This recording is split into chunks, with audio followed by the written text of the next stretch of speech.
Republicans in the U.S. should be celebrating. They'll soon control the White House, both houses of Congress. We have a unified Republican conference. There is a unanimous agreement in the room that we need to move forward.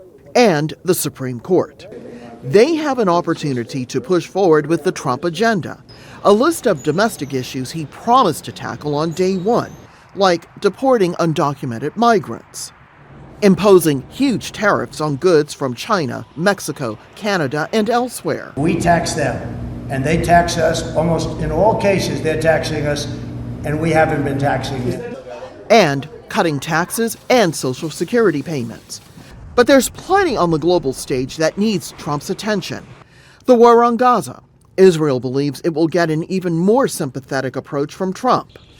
The Ukraine-Russia war. Republicans want to cut funding to Kyiv, and Trump has promised to end the fighting. And there is the political transition in Syria. But none of that will happen while Republicans keep fighting each other over how much money the government can spend and borrow. Every year, Congress passes a budget, but there's never enough tax revenue to pay the bills. To fill the gap, the Treasury borrows money by selling securities, money it does have to repay with interest. Now, all of those years of borrowed money add up to something called the debt ceiling, $36 trillion and counting.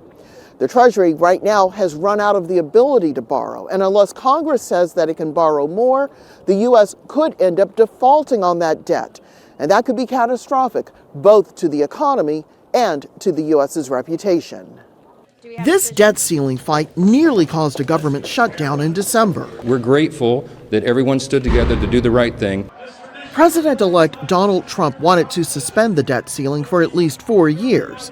However, some Republicans objected and supported a deal that included only just 2 years of additional borrowing.